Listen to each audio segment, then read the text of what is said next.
All right, joining me now on the King, 11-year NBA veteran and championship assistant coach for the Cavs back in 2016, and legend Houston basketball player. Joining me now, Damon Jones. Damon, welcome to the show. Thanks for having me, man. How are you doing today? I'm doing well, and I'm doing better now that you're jumping in here with me. I'm excited about this, been looking forward to it.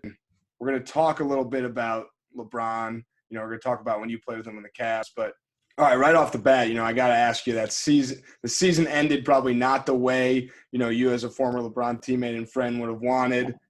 What did you think about how the season came to a close?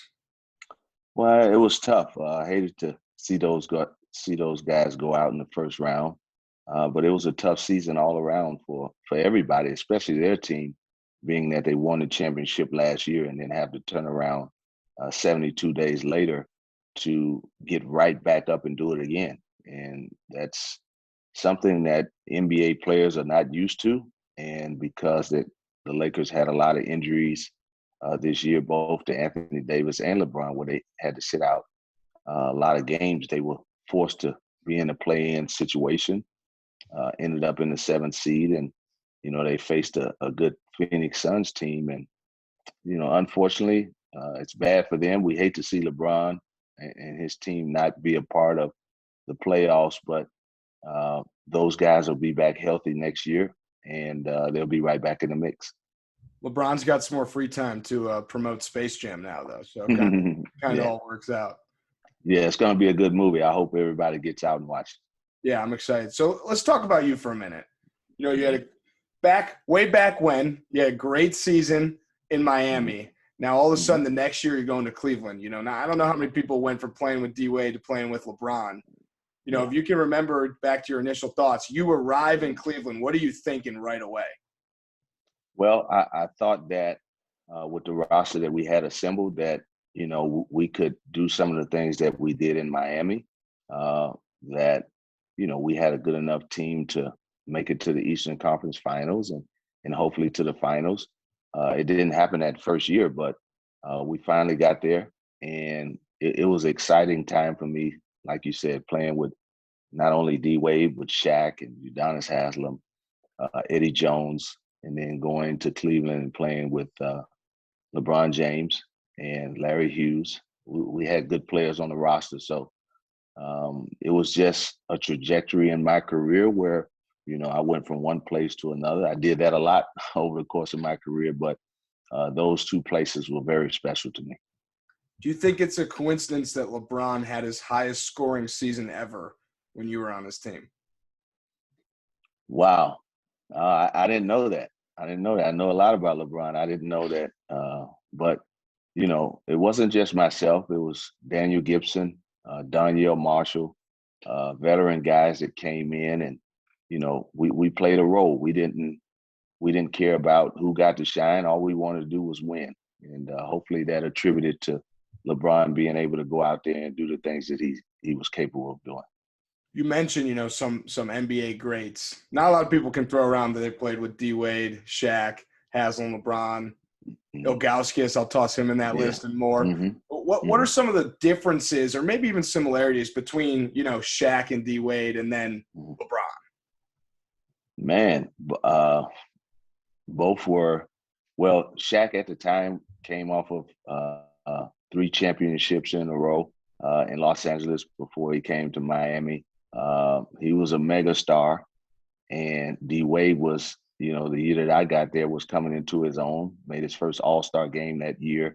And, going from that to LeBron, who has had pressure since he was 17 years old, and he's, slam dunked every naysayer from high school to where he is now in year 18.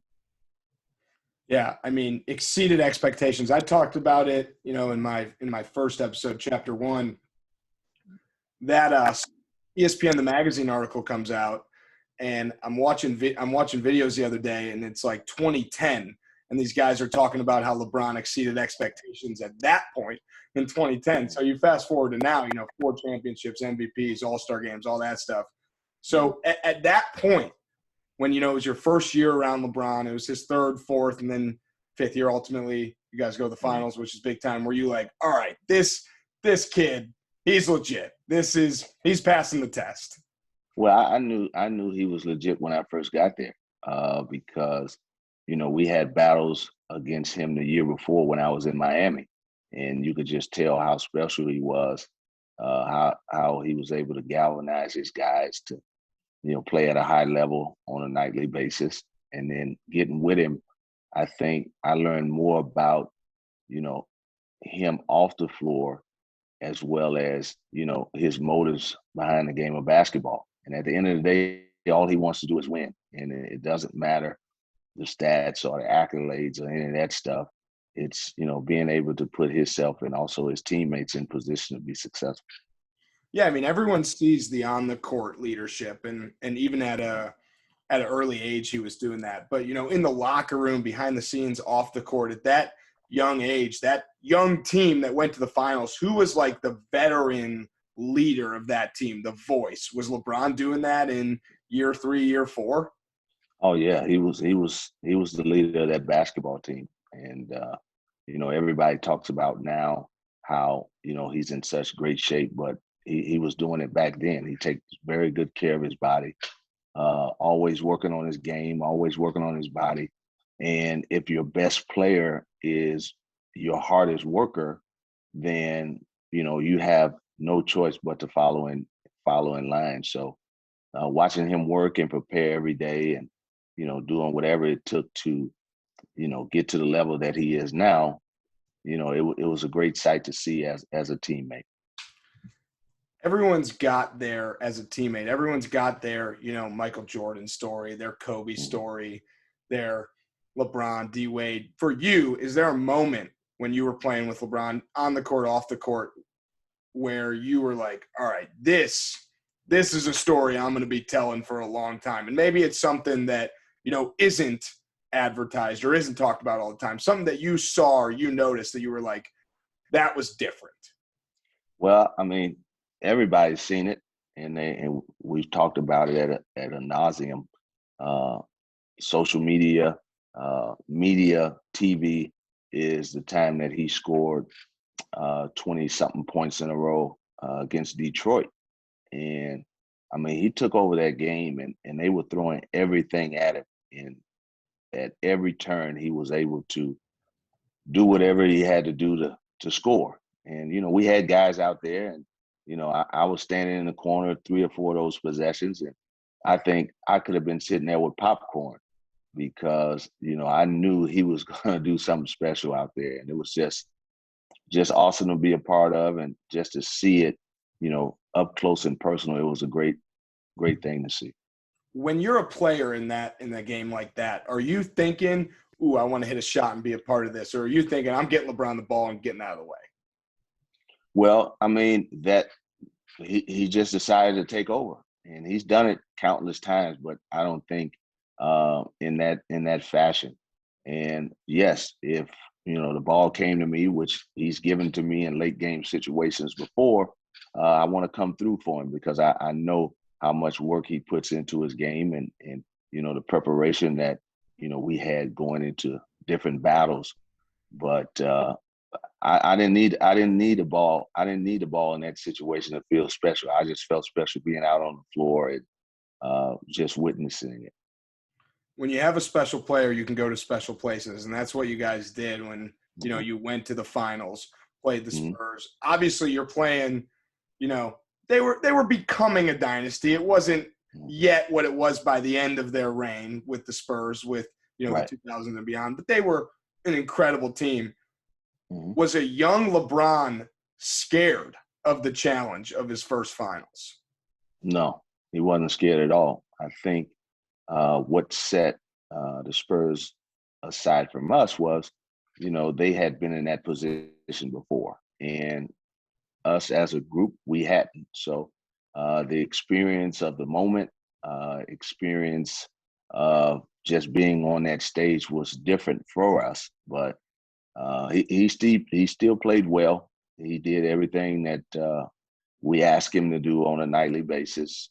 Just unfortunately, basketball is a team sport, and San Antonio was a little bit better than us in that series. You think run the series back again, same result? Is there an alternate timeline where the Cavs win that championship if something goes a little differently? Well, it's the game of basketball, and each individual season is different than the other. And that season, if we could, have that do over maybe a year later after what we experienced in that one season, then I think we would have been better off. But I was happy to be a part of the 2007 finals team.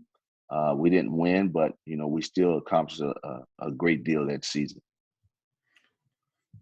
So in the years after playing with LeBron, playing with the Cavs, you had a brief stint in Milwaukee, and then you've had X amount of years where you're not playing.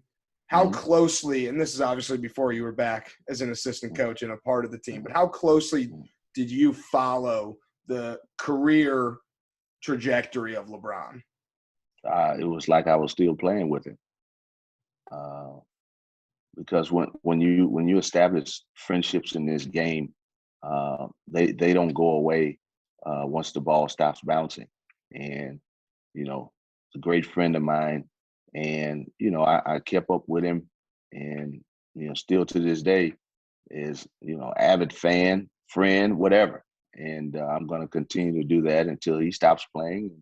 We go on and be able to tell stories, 10, 15 years from now. What about a story you haven't told yet? Maybe you got in your mind, you're like, I'm waiting for the perfect podcast to tell this untold LeBron story on something that, get the clicks and the retweets. Well, that won't be till I write my book in the next 10 years. All right. I can't divulge that information right now. All right, fair enough. I'll definitely read the book though when it comes out. Okay, make sure you do. I want to talk briefly about when you came back as an assistant coach. What was that? What was that process like? What were the conversations like with Ty Lue, LeBron, all that kind of stuff? Well, it was all Ty Lue. He gave me an opportunity to join his staff, and another great friend of mine, and another brother, and we just took it from there. And I was I'm still grateful, very appreciative of the opportunity that he gave me to be in a situation to go to 3 straight finals, win one in 2016, and just be a part of the process.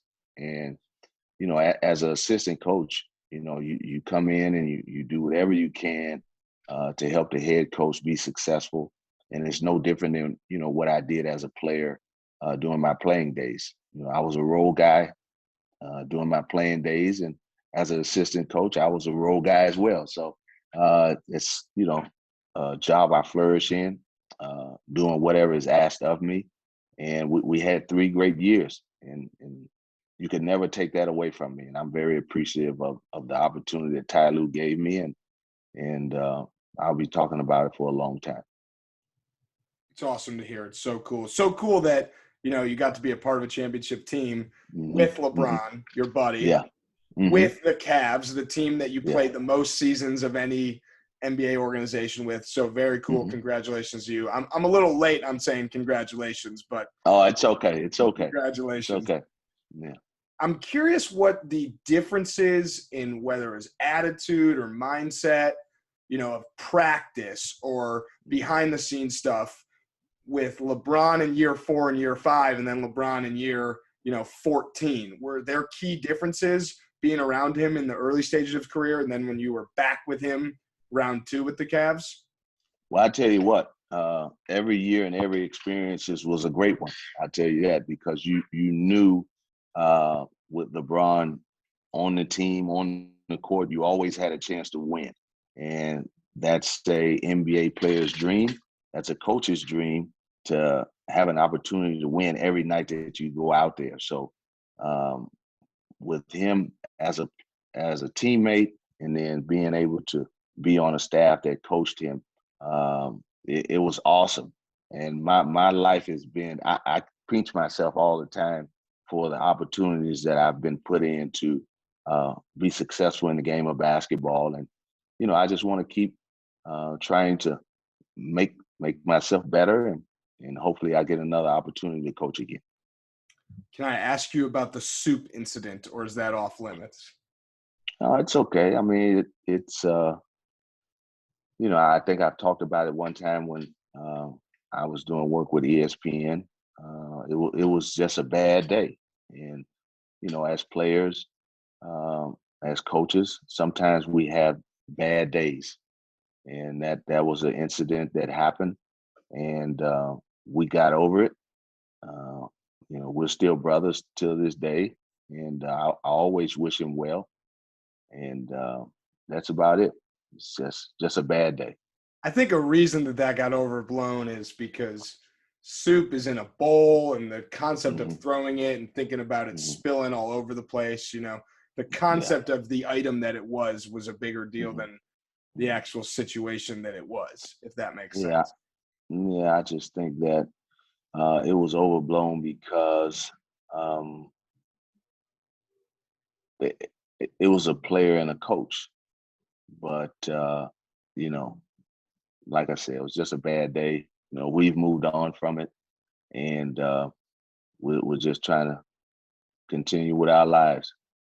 That's, of course, one of the stories and incidents that leaked from, Mm-hmm. a locker room. I can only imagine the countless stories, not negative like that in a way, but just Mm-hmm. stories or incidents and moments that came out in just that, 20 days from the start of the finals to the end of the finals. I don't want to talk about it a ton because I'm focusing more on the early stages of the career, but down 3-1.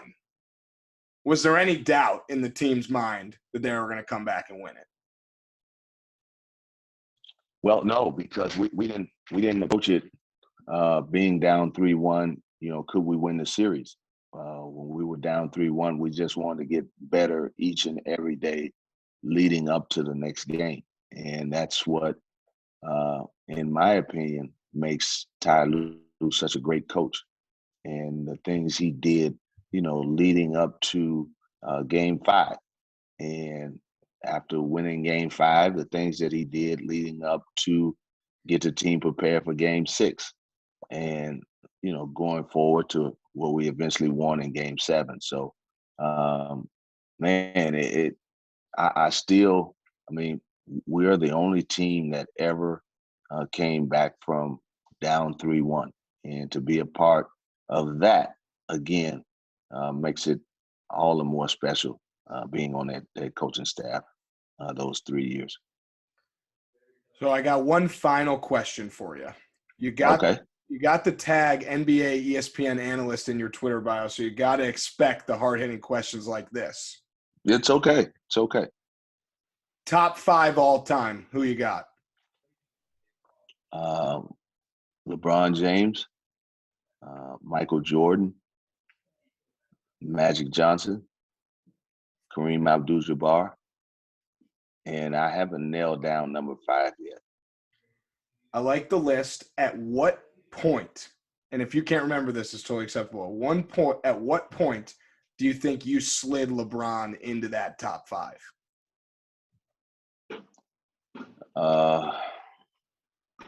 When we came back and won the series down 3-1. The defining moment. I think a lot of people say that's the one of, if not the defining moments of his career. Yeah, just think about it. That year, Golden State was the best regular season team ever at that point, and to beat that team in the finals and be down 3-1 to come back, as good and as well as Ty Lue prepared the team, the players had to be exceptional as well. And I think LeBron in games 5, 6, and 7, I think he averaged a triple-double. And we wouldn't have been in that position if the players didn't play well. Kyrie made the biggest shot in Cavs history. Kevin Love contributed. J.R. Smith contributed. Richard Jefferson. I mean, it was a whole host of guys that played big roles in us being able to win that series. And I was just glad to be a part of it. I was at Game 6, so I was glad to be a part of it as well. Yeah.